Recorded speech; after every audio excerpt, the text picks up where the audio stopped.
planning it. Yeah. We'll have to actually plan it. We'll have to actually do some. Yeah. Well, what was we the thought only we'd one be that... able to get together and stuff, but we got, we I'm can sure at you got least busy catch with like everything. food or something. Yeah, that would be cool. Yeah, I think the only time we've actually planned anything, and I was actually there for it, was when we went to Sacramento. Yeah. Leg day. That was fun. Yeah. Leg day was a lot of fun. So. Yeah. I'm excited for next year. Yeah, next year's going to be a lot of fun. So. Yeah.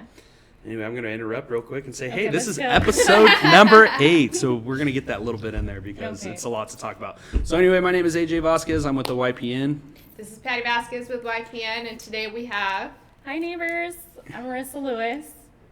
Also with YPN. With YPN. Yeah, she's also with the YPN. So we got a YPN crew today. We do.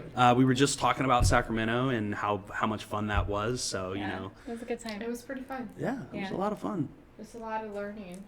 There's a lot of motivation for some of us. Yeah. I know Michael got super inspired. I got pretty inspired. Yeah.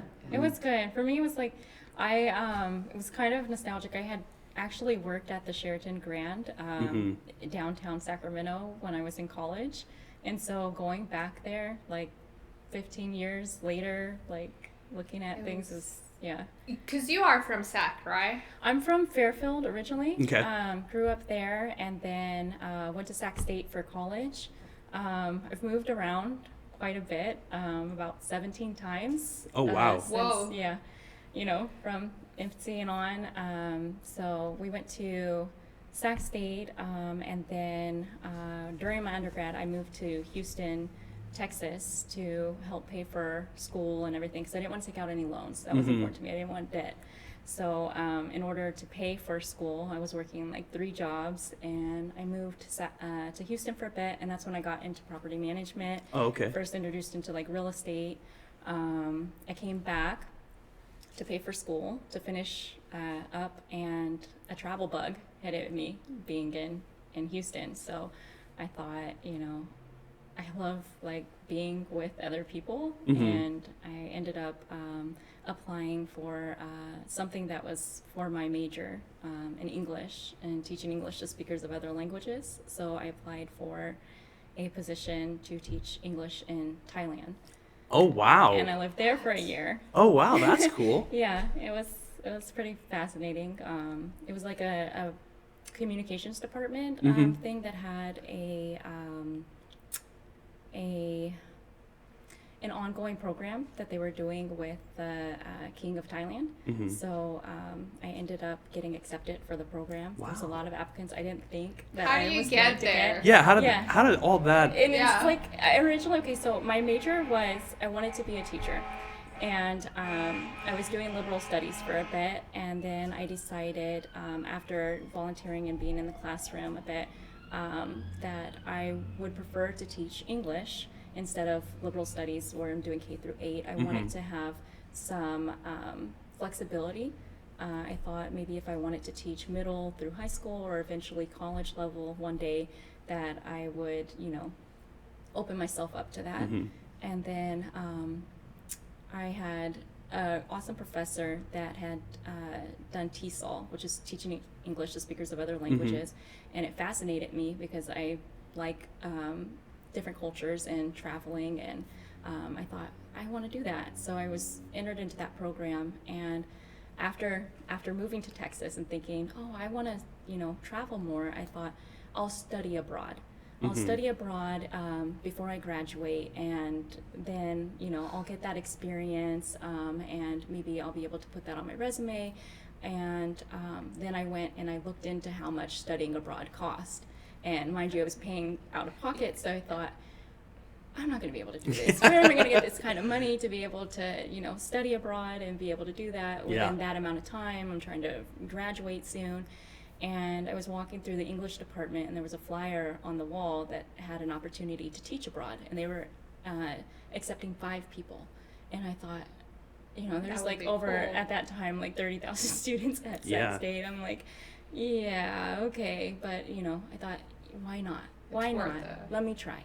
So it was a lengthy application I had to do and get references and everything. And on the day I went to submit it, I went to the communications department. I'm walking in the door, and the guy says, like, oh, is that for for Thailand? And I'm like, yeah, like, how did you know? And he's like, oh, you're like the millionth person to come in here today. Great. Just like the You know, million. It's like oh, great. like, you oh know? man, my dreams are shattered. Yeah. It's like, hey, but you actually got accepted to it. That's amazing. I did, and it was really, really a life-changing experience for me. It's something like, when I look back on, like, it's like things are like the before Thailand or the And the after Thailand after. moment, I lived there for a year. I got to meet a lot of awesome people. I didn't know anybody prior to moving there. And there were 4 other people from Sac State that had got accepted. There was another, I want to say about 5 people from Baylor University that were a part of it too, because they had an ongoing, it was like both of these colleges that had, I guess, affiliations with the program there. So it was really life-changing, and it really shaped Yeah, that's very interesting. So like, I've been to Mexico and like all of that, and I'm trying to like put the pieces of the puzzles together, and it's just like, you don't know how good we have it in the United States until you go to other countries Somewhere like that. else. Yeah. So, and I'm talking like, I went to Tijuana, where it was like it's not too bad there, but you kind of get a glimpse of what it is. And I actually talked to one of my teachers in high school. He said the toilet system is like completely different, and she was I believe it was his mother. And he said, yeah, they had a bucket of water and they had to dump it in just to flush it. The toilet. Just to flush the toilet. But that was like a luxury in Mexico. For us, you push the button and it flushes away that way. So where I was staying, I lived in Bangkok, so it was very developed. They had a lot of the Western like toilets there and everything, but they did have in some of the like the mom and pop shops or different things where it's almost like a urinal that's on the ground. Oh wow. And it's not like a seat and you stand, it's different. Yeah. Like Wow. So, and then the concept too, like how you said, like we don't know how good we have it. Public restrooms cost money there. Like you have to buy It's not even free. bath tissue, things like that to be able to use it. You have to pay a certain amount to be able to use there. Nothing's free. So but over there, it's pretty interesting. Differences, but at heart, like focusing like on the people and the relationships you meet, like we're all like one and the same in a lot of ways, like the human, like nature, I guess, people in general, like so I met a lot of people that I just we didn't focus a lot on differences, more on similarities, and I really got to Connect. Yes. I taught over there, but I was still trying to save and raise money for when I came back too, because obviously the amount that I was getting monthly was very, very minimal, and it was, I guess they were considering it an honor just to be working at the palace. So it was like, it wasn't anything, it was under 1,000 a month. So I was like 500 a month. But this was back in 2008, and then everything there, the cost of living was much more affordable. So even though I was making a very small amount compared to the means for the U.S. and everything we would make here, it was still the cost of living was very affordable. Meals are like $1 a day, like on for meals, and travel was very cheap. So I got to go to I went to Indonesia and Singapore, Malaysia. When I went to Indonesia, I met amazing people there. Got to see Java and Sumatra and Bali. Went to Vietnam for a bit, and so I think it really was eye-opening for me, an experience. I know that we have our perceptions here about other places and things, but I got to meet a lot of pleasant and great people. Their motto over there, Thailand, is known for the land of smiles. Oh really? So, Okay. That's cool. Yeah. So then you came back, and then what? What do you do from there? Okay, so I came back. Good question. I came back. I finished up school. I thought of teaching abroad again in South America. My husband, you guys all know Larry, so we met actually. Were you guys married already? We were not married when I left for Thailand. So we actually met prior in our undergrad. He was going to a JC out in Sacramento, and I was going to Sac State. And he played baseball at See, Sac I City. knew I liked Larry. He is really a sports guy too. So All you right. guys would get along Yeah. great. Yeah. And he's great, but he's so humble. Like he is like, he'll knock the ball out of the park, but you won't ever hear him talking about it. Like yeah. So I didn't even realize how good he was until I'm going to the games and things. Like he's good. Yeah, he's really good, but he's just so humble and modest, like you wouldn't ever, suspect. But so we met in college, and he ended up getting a scholarship to San Francisco State, and so I was living in Sacramento, and we had long distance for a bit, and then I moved to Houston, and he moved to Houston with me for a bit. Oh, nice. We both came back, and he had just transferred to Sac State, and we were doing well and all that, and I thought, I really wanted to get, my it was almost like an internship, the TESOL thing for Thailand, so that's when I applied for Thailand. But we made things work long distance while I was in Thailand to coming back, so when I came back, we ended up, deciding to start a family instead.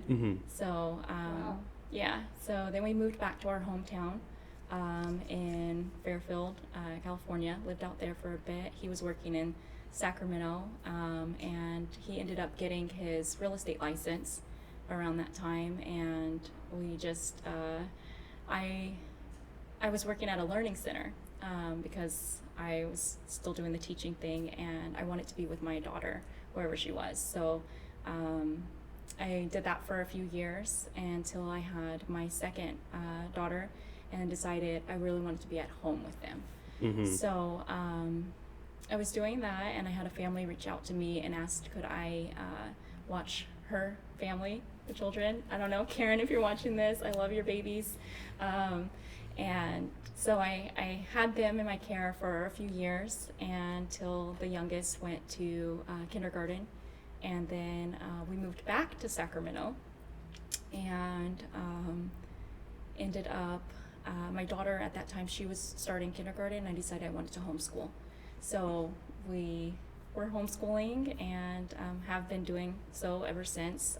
My oldest is now in high school this year. You have 5, right? Yes. 5 kids. People don't know that. Yeah.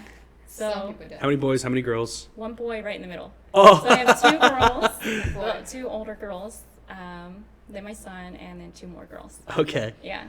What's the biggest challenge of homeschooling?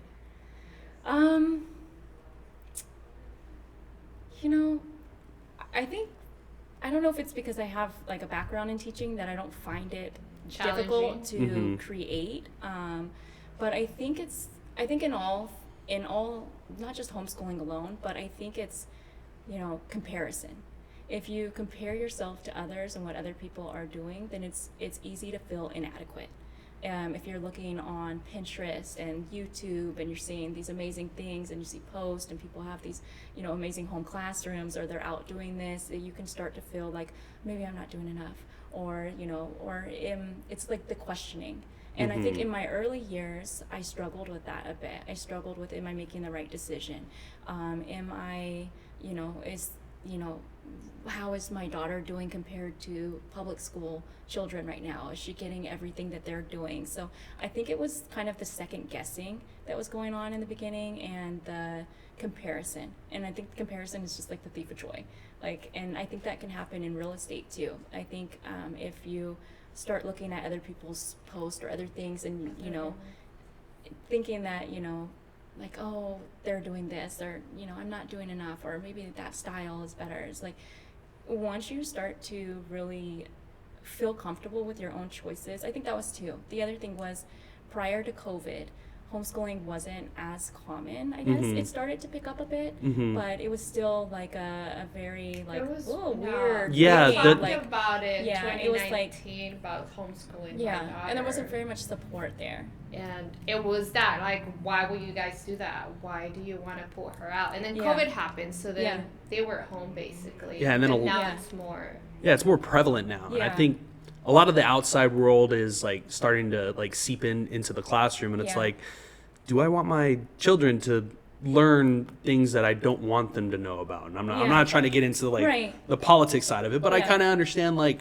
all right, hey, maybe those people that were being homeschooled their parents were doing what they thought was the best thing to do. And I'm starting to get into the realm of like, hey, public school wasn't the same as it is like when I was in. It is completely different. It's completely different, and that's one of the reasons that persuaded me not to necessarily go into the field of teaching too. But I wanted to be with my kids, and then there are a lot of changes. You deal with it like firsthand. Yeah. And subbing and stuff Yeah. too. So if most people don't know, I do also sub periodically. I don't sub all the time, but I did long-term subbing for the last like year and a half, and I've seen like just some of the surveys, and I'm like, why is this being asked? Yeah. Like I'm questioning it, and I'm like, my values are like, I'm Catholic. I don't really talk a whole lot about it, but I am Catholic, so like a lot of my values come from that. So I'm like, I don't know if I want my kids exposed to that.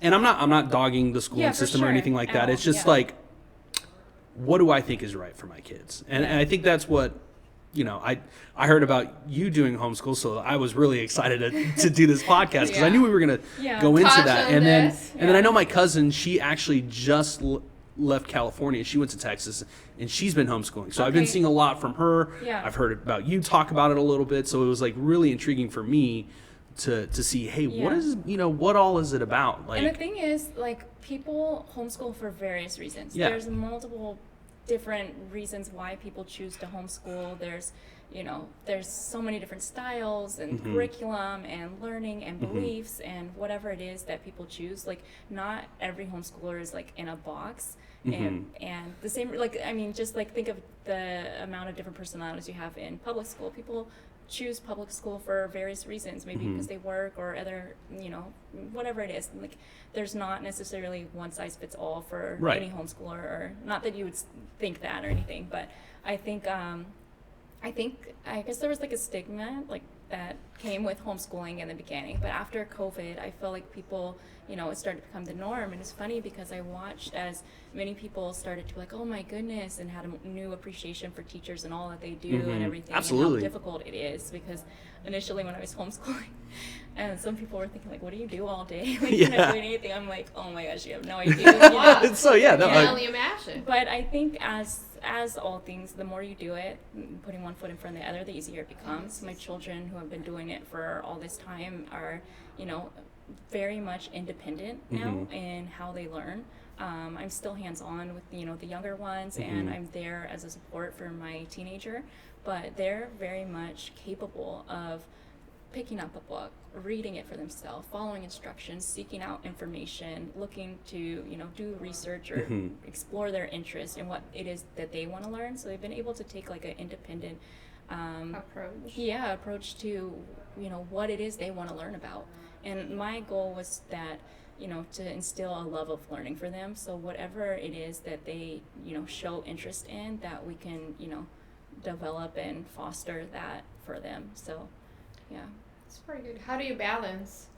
It's a lot, but I think being a mom, being a wife, and a realtor. I think I have some limitations in some areas, but I think I also have a lot of flexibility, whereas maybe some people don't, because we school year round, so we don't always take off the breaks that the calendar system does for the normal school year. Like, we don't necessarily need like 7 days off during Thanksgiving, or 2 weeks off during Christmas time. We don't always vacation in the summertime. That's a busier time for us as realtors. Yeah. So we, we'll go during the slower seasons, October, November. The weather's a little cooler.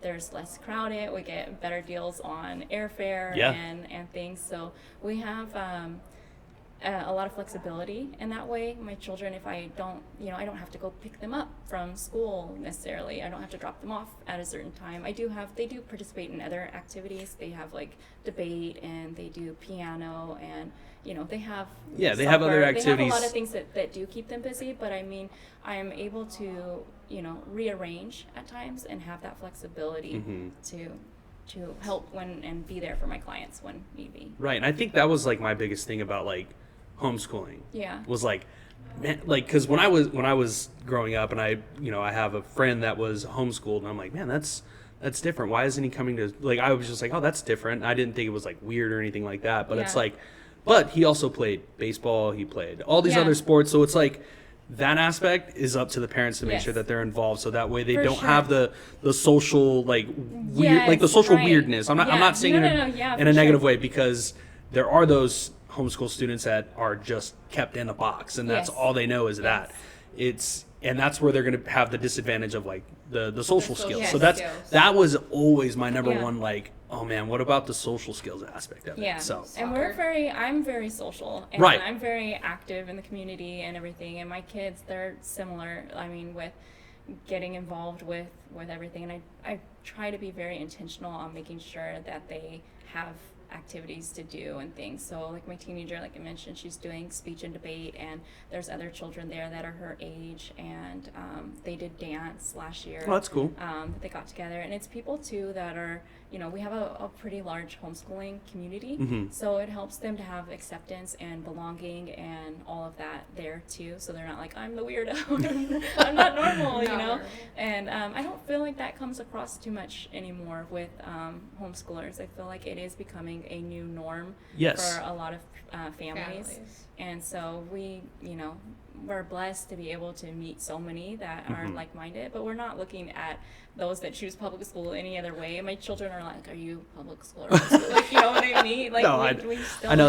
I they think love- one of the bigger like Yeah. family names that have done homeschool, and that's when it really got put on my radar, was the Beardsleys and the Silva. I think it's the Silvas. I could Okay, be wrong. yeah. I worked with both of them, like both families Okay, at Starbucks. yeah. So that's when I kind of questioned them, like at that age. So this is like I'm like 22, 23, asking Yeah. them like, hey, well, what did you guys do like during the day? And he's like, oh yeah, we hung out, we played, Yeah. and it was those two families that were kind of like linked up together for like a very long time. So, I see them as normal people. Yeah. So like that's what kind of like, I'm like, how do Put 'em I? light. Yeah, it put like it opened up my eyes to Yeah. homeschooling, and this is like 10, 14 years ago, like It's a long time. when I started thinking about this, like, okay, Yeah. like this is different, but it's pretty cool. And Like, the funny thing is, we don't do school at home like a lot of the time. We do school at home occasionally and things, but we go out and about, and we And do learn. school at the park, school in nature, school at the library, that's so school cool. at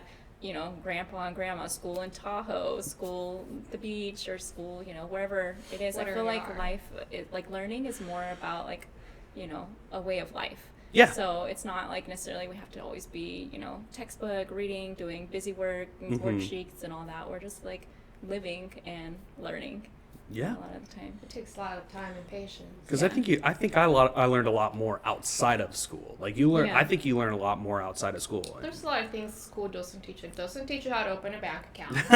Doesn't teach you how to stand your ground. Doesn't teach you, Yeah. things like that. Those are Yeah. the things that Financial literacy. financial Yeah. literacy. And I you know- go and tell my kids, today this is what happened at work. So when Yeah. you face something Yeah. like this, this Yeah. is how, Yeah, so me coming from a banking industry, and I was like, after that, and then coming into subbing, and it's like, I was like, all right, hey, what do these kids need to know? It's like, okay, they need Yeah. to know math, they need to know this, they need to know that.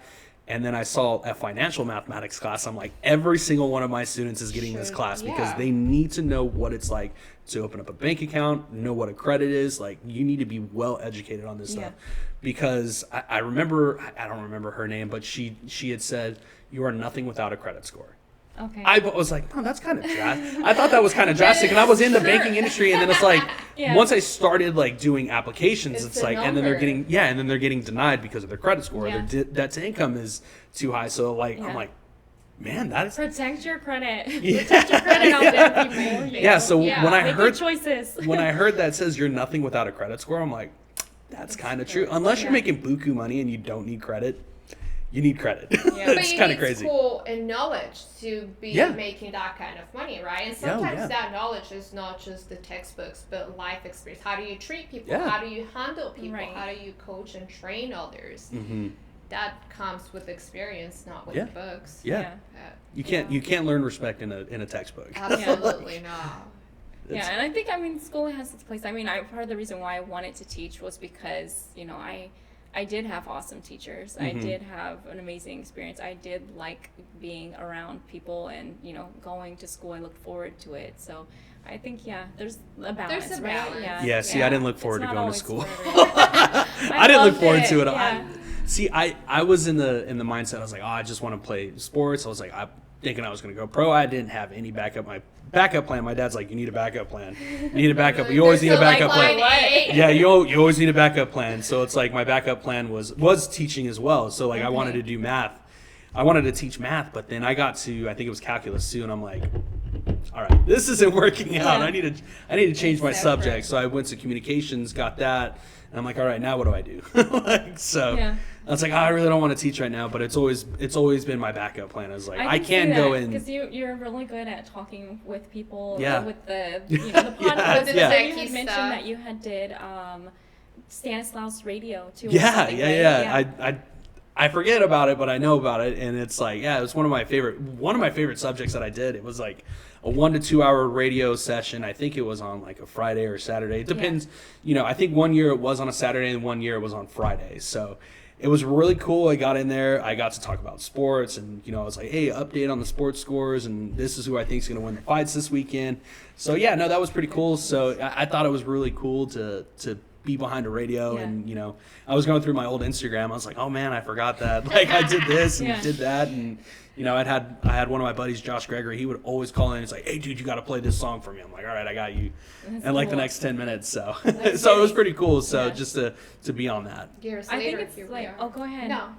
I was gonna say, I feel like it's like whatever your history is. It's kind of like you mentioned before. I think on another podcast I had watched about leveling up. Yeah. And I feel like it's like all the little things that we don't realize why or what we're going through, but they're just stepping stones. So it's preparing us for the next level in life. And I draw back on like previous experiences, past things that kind of, that didn't seem related to real estate per se, but have really helped me. Played a part. Yeah. I served in a lot through college, like working at restaurants and everything. And doing that, I felt like it really pushed you how you have to meet strangers every every hour and talk to people and customer service and hospitality there. And then with teaching, I feel like the education side of it has really helped me to inform buyers, inform people to edit, to proofread, and to I guess like you have the classroom management side of things is like to how to operate under stress and get everybody attention back on is that like, okay, let's pivot, it's not the end of the world, we're gonna work on this, keep everyone calm and all that. And same with motherhood, I'm like, we have to put out fires all the time. I mean, you bring up like the stress and pivot and doing all this. I literally just made a video today about like how things are happening in the world. Like people are losing their jobs and doing all this, and it's like you just want to put your head in the sand and just forget about it. But it's like, no, you need to actually like strap the boots up. You got to keep moving forward. You got to fight, and you are going to adapt to everything. So like I do think like it's a human nature. And then like with customer service, like you really. You don't know what they've gone through for the day. So you don't know what they've gone through. So like my last day working at Starbucks, this lady was yelling at me like, oh man, I was here like 20 minutes early and I decided to come here. And I straight up like, that was a day I was over it. And I said, you know what? You decided to come in and not me. So it's not my fault. Like, it's like, so it was one of those things. And it's like, I was over that job, and that's kind of like customer service mode went off, and it's just like, hey, we're human. We are human. We so have our breaking points and weaknesses and things like that. But at the end of the day, it's your bounce back, right? It's like what you do after. Yeah, and it ultimately led to me getting terminated from a position. I was gonna quit anyway, so it was kind of like, all right, whatever. It's funny now. Yeah, no, it's definitely funny now. But at the time when I got told, hey, we're gonna let you go, I'm like, okay. And I was like laughing, and he's like, are you okay? I'm like, no, I'm like. Totally fine. Like I'm completely fine. Like you're saving my day. Yeah, it's like it was a Sunday too, so it's like I went in and I was like, man, my buddies. No, it was in May is when it was. So, but my buddies were like, hey, we're gonna watch the baseball game. I was like, dude, I gotta go to work. 10 minutes later, hey, I just got fired, so I'm gonna head over there right now. I was like, the game doesn't start for another 30 minutes. I'll be there in 10. That's like part of the plan. So I was like, hey, look, I guess I am hanging out today. But it's all about your perception of it. Like, I think so. Like, and I bring up, the whole like people are losing their job is, Save Mart just got announced yesterday that they're closing the warehouse. Really? So so the warehouse is closing In Merced. in Merced. Yeah, the warehouse in Merced is closing, and Okay. That's a lot of jobs. that's a lot of jobs that are being lost, and it has nothing to do with the economy or anything like that. This one was just like, from what I heard, has just been the warehouse itself hasn't been the upkeep or anything like that. So it's kind of like, wow, that has been there for years. Like, and I also used to work for Save Mart at Store 53. Save Mart? Yeah, the stores, from what I'm understanding, are still going to be around. They're just closing the warehouse. So they're just going to bring stuff from like out of Yeah, town? so there's different warehouses for Save Mart, and I think it's in Roseville. Oh, that's pretty far. Yeah, it's pretty far. Yeah. Yes. It's a drive. Yeah, it's a drive. So, but yeah, no. So you got to think it's like, man, there's going to be a lot of people that are going to be losing their job over this, and it's just like, well, start building up that resume, and it's how you take a perception of like, hey, look, this happened. Oh, you can do the woe is me, or you can keep pushing forward. So that's like, and that was the whole concept of like, you got to keep moving forward. Yeah. You got to keep leveling up. So.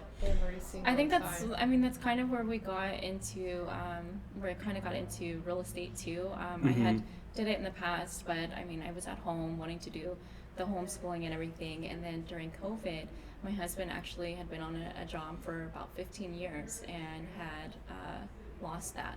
So coming in now and thinking, okay, now we're going to have to be a 2-income household, and so that was I would say like a challenge in the beginning of doing that. Of just whenever you have change in the home, it's like there's a transition period, and but I think it's been really good for us, and we definitely been able to complement each other on it. But I think it's like you said, like perception when hardships do come, where's your mindset to be at it, or and I don't want to be insensitive on it because this is so new, and families are gonna definitely have to fill and go through this and all that. But I believe that we are able to overcome things, and that we have a victory. And sometimes the things that we think are for us in life may not be. And so when we're able to turn a negative into a positive, and really foresee and trust in the plan and pursue it, that we can really turn a negative into a positive. And this is kind of where like my beliefs come in. It's like, there's a reason for this happening. You can't look at it as like, oh my God, like this is the end of the world. No, it sucks now. Trust me, it sucks. I've lost 2 jobs in my life. So it's like I've got fired from Save Mart, I got fired from Starbucks, but I always kept pushing forward, because it's like, hey, look, I saw, like, had I not got fired from Save Mart, at the time I was like really sad, depressed. It's like, man, this sucks. Like, I just got fired. It was my own fault. I'll admit that. It was my own fault. I shouldn't have done what I've done. But it made me realize, like, and my dad even told me this. He's like, son, you were getting way too comfortable at that job. You were going to be a lifer there. I didn't want you to be a lifer at that store. So it kind of like... It was a wake-up call. It was a wake-up call. I was there for 4 years, and I was thinking, man, I'm going to be here for 4 years. Like, I'm on year 4. What's going to happen? Like, I'm going to start moving up in the ranks, and then boom. Like, my own stupidity got me fired, and then, like, that aspect, that door closed, another one opens. It's just got to think, it's like, hey, the door closes, you got to go look for the next door that's open, or break a window and just go through it and just keep going on. Keep moving forward. Yeah. That's it. How long have you been in Merced?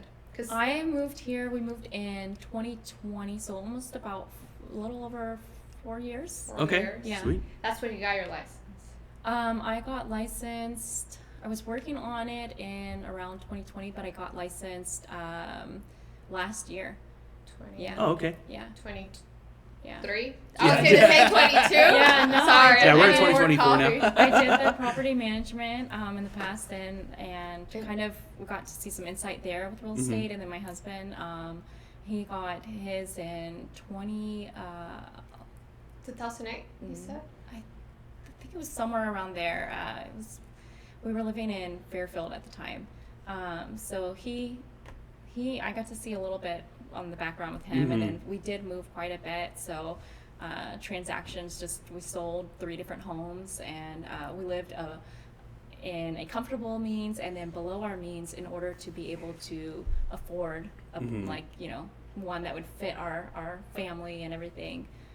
So we got to see a little bit of the investment side of it, and working with Asians. yeah, and kind of seeing what I liked and what I didn't like, and not knowing at that time that, you know, that it would carry on to make me want to do things differently. And then also the things that I appreciated about them too, the way they did things. But I think sometimes we have those experiences and then they just teach us on how to be better or do better, or how to tailor it to your own, you know, to make it your own, because I feel like every person is going to have a unique way of doing things, and you're going to have your own sphere of influence. You're going to have the people that are drawn to you because you're you, and the people that are put off by you because you're you, and they're not, you know, your people, and that's okay. They're just simply not meant to be. She works so hard. Yeah. No, yeah. There's times from one sister to another. You work very hard too. And not to just I'm sure you work hard too. No, but you guys work in the same brokerage, so that's why you guys actually see that. We get to see that. Yeah, there's times where I've left the office at like close to 8 o'clock, and there's nobody at the office but her and I. Oh, wow. And she's still, so I'm leaving. She's still there. I'm like, you're still staying? Yeah, I'm going to make a couple more calls. So, like, she works really hard, and she has 5 kids. I have 2 kids, and I have 2 jobs, but I have no husband, right? And so I'm able to, like, balance that, but she has 5 kids and a husband, and I see her stay at the office until, like, 7, 8, 9 o'clock, or come in a Saturday. I'm just like, man, my hats are off to you. Cause like, I think I do a lot, but she does a lot more. Yeah, that's crazy. We do a lot in our own capacities. In our own ways, yeah. One thing I don't do a lot is I don't have like a sitcom or like a TV show or something that I watch a lot. So I don't. There's no time for I don't that. have I don't have that, time you know, for that. time for those type of things. I do make time for getting together and fostering relationships. I will show up to, you know, like our clients are always inviting us to like their kid's birthday party or their, you know, event, and I'll show up for things like that. And my family, I'm big. Larry and I both are family oriented, and so we will go to those things and be present for all that, and our kids, of course. But as far as, you know, we have to pick and choose. That's we have to way really more pick and choose. valuable. Yeah. You came over to my birthday dinner, and I shared with someone I know that long ago, like, it's those, I came over to your son's birthday, so it's like, it's those things and those small gatherings that you go out of your way to show or to invite somebody that make more difference than, let me stay at home and watch a movie, or, or you know, whatever. And I mean, if I'm invited to like a movie, I feel like I can go and watch something, like a flick or something, but as far as investing myself into knowing, you know, what's going to happen on this episode, and I got to know all the characters, I got to know the storyline, what's going on. Who did what to who and said what, I'm out of it. I'm sorry. That's where I'm like, I'm not. That's your cow. That's my, I'm not cool in that. See, that's what, like, one of my guilty pleasures is watching The Challenge, like on MTV. Like, that's been my guilty pleasure for like years, and I got my wife to watch it, so it's like we're looking. We always. You both are on it. Oh yeah, we both watch it. We love the sport, like the sport aspect of it, and then the drama of it. Like, I'm like, oh, this is like interesting. Like, it's really weird, like how, like a sports guy like is into something like that. But I watch that. I watch Survivor. She got me into watching Survivor and The Amazing Race. So I was like never into that. Yeah. But it's just like, it's so cool, the travel aspect. My mom loves those shows, so I'll listen to her tell me a little bit about it. But yeah. So the travel aspect of it, of The Amazing Race. Go on one of those The Amazing Race is so interesting, and it's funny, like.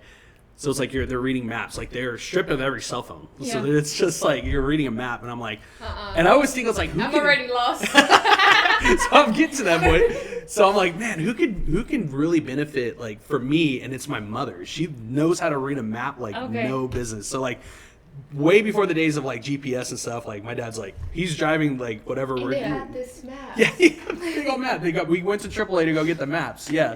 My stepdad. See, I'm older, so I remember some of those days, you guys. I remember the GPS and printing out MapQuest. And like, you know, I had to like look and see, but I got myself around Texas doing that, and yeah. So, and it's all about like adapting to what our situation is. Like, we're lost, and it's like, hey, look, how do we adapt? But I loved it. I don't know. I don't know if it's a challenge that I like or just change and, you know, all of that. But I'm like, I feel the fear, but I do it anyway. I like speak it. I'm like, you know. Absolutely. I feel like the heart beating at times, like, man, I'm really going in a spot where I'm very uncomfortable. And it's like, all right, let's just do it, you know.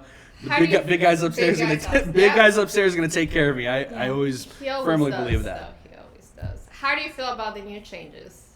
With the real estate lawsuit yeah. or the okay, so and the forms like, yeah, let's just dive right in.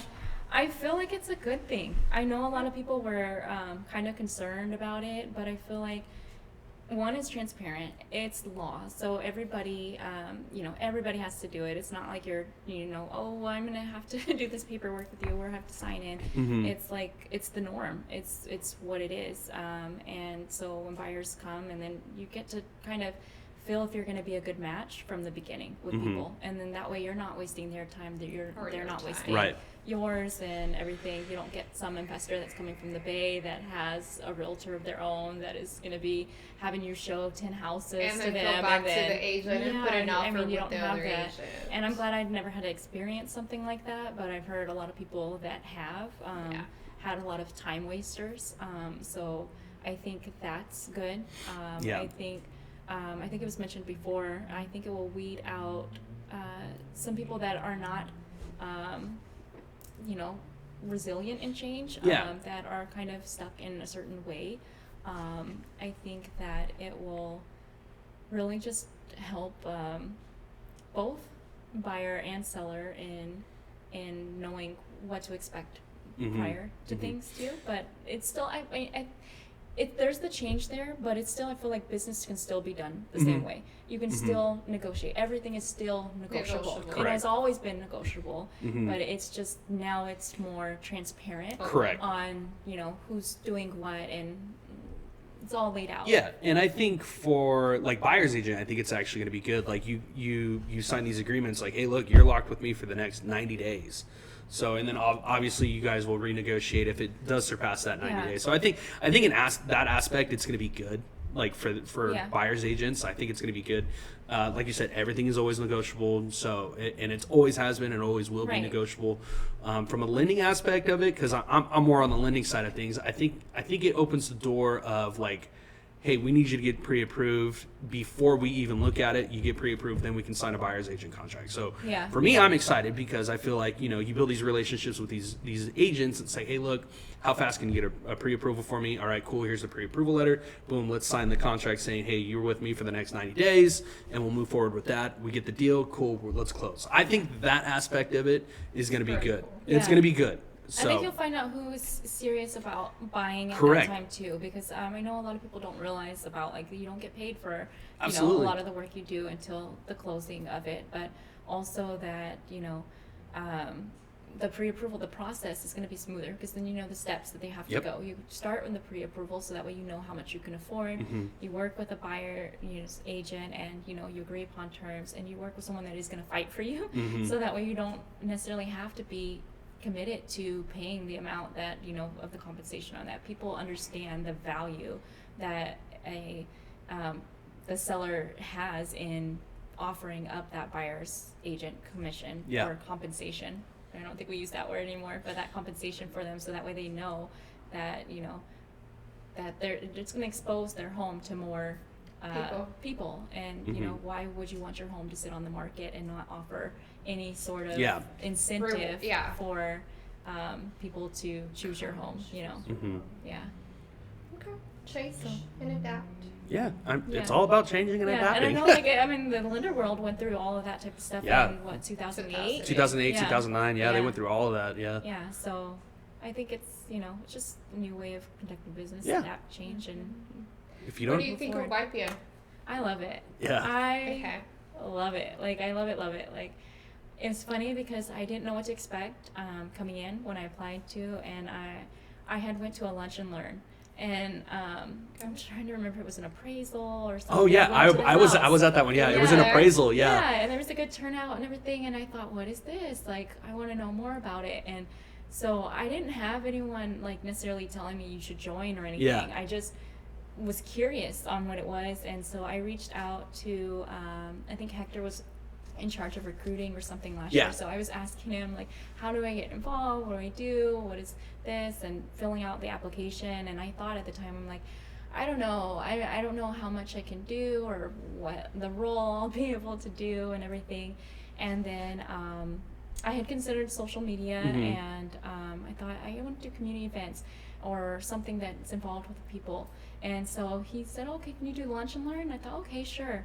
And then just right before we started, a close family member, I don't want to necessarily say who, but she had a stroke. And so I thought, oh my gosh, like I was really drawn to helping care for her. Her family had spent some time away, but YPN was still at the heart. So I was, always wanting to be a part of everything we're doing here. And I so just my husband was like, oh, hey, you're always showing up for these and things and everything. And it's funny, like I felt like this is, if it's not a paid position, it's all really volunteered and everything, but this is where I felt like I spent most of my time the last year, because the friendships, the relationships that we're building and everything too, but we've learned and grown so much together, like we're like our own little family. It really feels like that, because when you told us this family member was dealing with the medical issues, we were always here like, hey, we're praying for you and we're hoping that your family member is doing well. So that when I heard that, I was like, man, that's rough. That's rough, because I dealt with my grandmother. She was dealing with she had Alzheimer, and she was like getting these little strokes. So like I kind of like related to that, and I was like, man, that's a rough one. And I even forgot about like my son's first daycare lady. She ended up having a stroke too. So it was like, wow, like that was like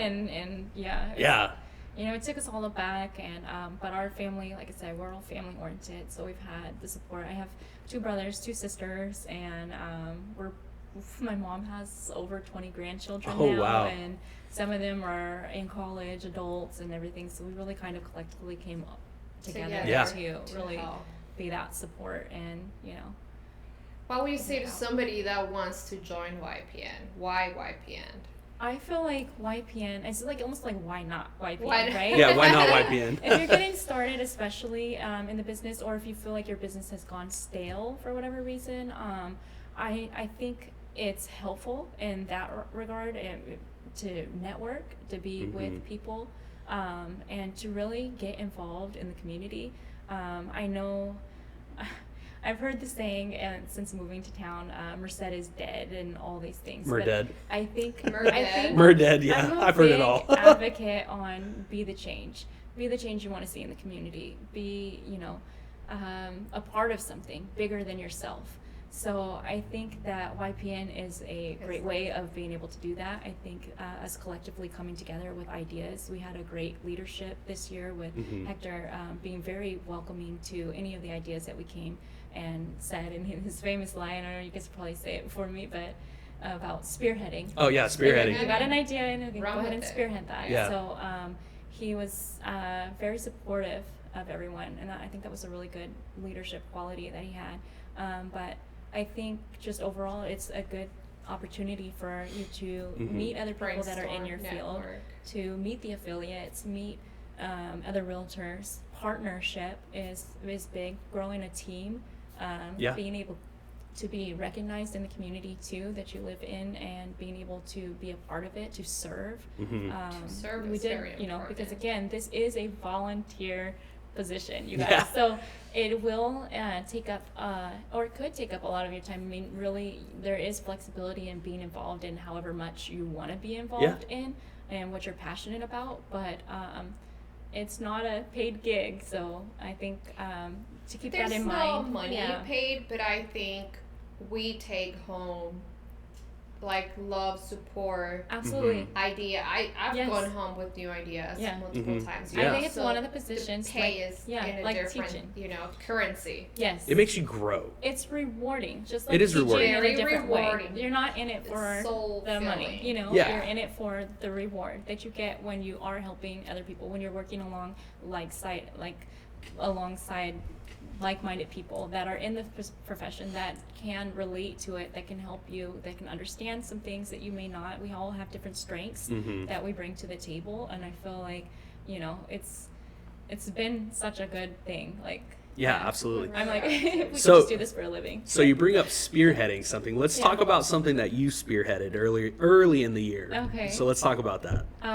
So I had the idea of doing Teacher of the Year for Merced County. I am big on education, and I know, I mean, the background of being a teacher, coming from that position of having a classroom and understanding that, you know, you put a lot of work hours into something that you don't get paid for, and I am passionate about that, so I'm part of YPN. But Yeah. It's like, you know, these teachers that are putting their hearts and soul into children that are going to be our future.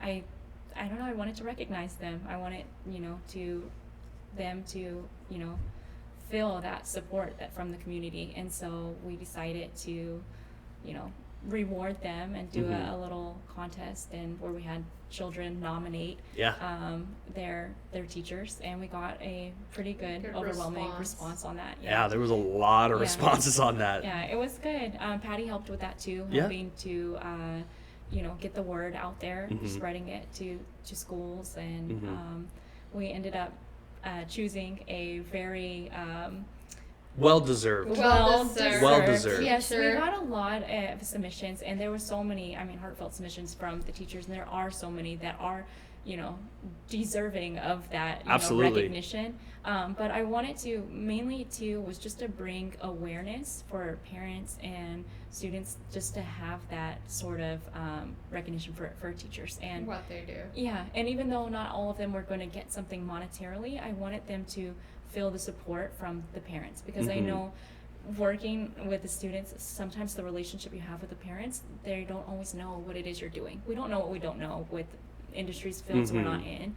And so I think bringing that sort of awareness and for the teachers, I think, I don't know, that's It was I have a a good. heart, soft It spot. was a good. Yeah, it was really good. Like the support, the shock of when we walked Shout in. out to Miss Mehat. Yes, for all Miss you do Mehat, that was- at Water High School and beyond in the community, and so shout out to you, doing great things, and to your students that love and support you.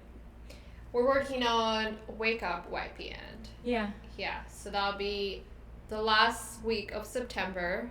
We're gonna have Skip come and teach a class on safety for real estate.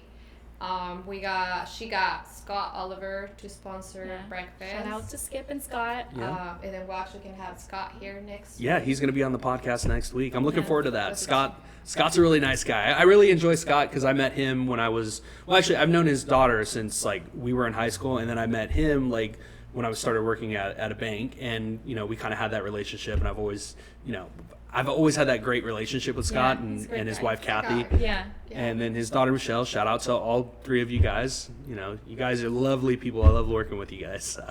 So yeah, he'll be here. Yeah. She'll be here next week. Hosting Yeah, you'll be with hosting you. with me. Yeah. So I'll it'll be, be the three of I'll you. be on the other side of the table. Yeah. Now the turntables Yeah. now. So- Any acknowledgements or shout outs you want to give to?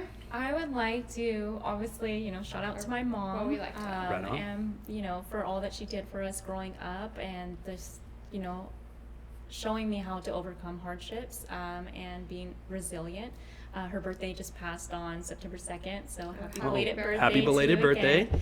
And to my dad and my aunt that are often encouraging me, and, you know, big supporters there. My children, who are probably like my biggest fans and also a little bit of my biggest critics, will tell me, oh, don't do that, that's cringe, you know. So they keep me, you know, level and balanced. My husband, who is a wonderful partner, and I'm glad that we're able to do so many things in life together. We've been, you know, we met when we were 18, and so we've, you know, officially done more years in life together now than, you know, without. So That's crazy. my life partner, and for YPN, for all the members of this that have really, like, you know, we've been supporting each other, and we've seen ins and outs of different things and support each other through different things that are going on in homes and beyond.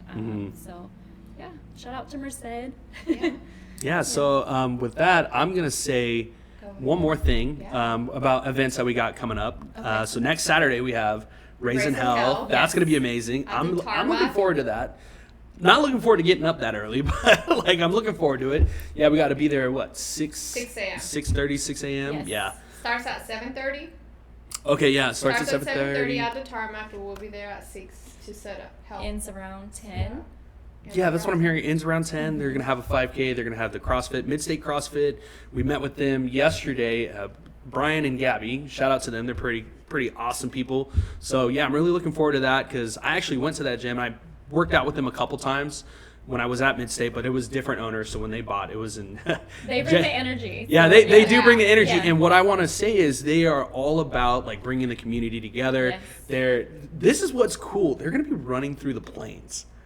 Like, that's going to be really, really awesome. They're going to be running in and out. I thought that was a joke. No, No, it's we really... watched the course yesterday, Yeah. and so it's literally on all the pathways of Castle Air Museum that they're going to be kind of Yeah. looping in and out of and all that. Okay. Yeah, so yeah, they're going to start at Blaker Tarmac. So they're going to start there. They're going to start their run, and we're going to be in different stations for them as well. So that's going to be really cool. I'm actually Yeah. looking forward to it. And then Brian also said, you gotta like get involved with the community to Yeah. make it better. Like if you're not involved with the community and you're not looking to make it better, then Yeah. you're not going to have a community Yes. at all. Yeah. So from him saying that yesterday, I was like, man, that's actually really He true. really Yeah. cares for the He really community. cares Yes. about the community. So Yeah. it's like it's one of those things. If you don't care about the community, Right. good things won't come to it. Yes. So like everybody's always wanting, oh, we want this, we want that, we Yeah. want this.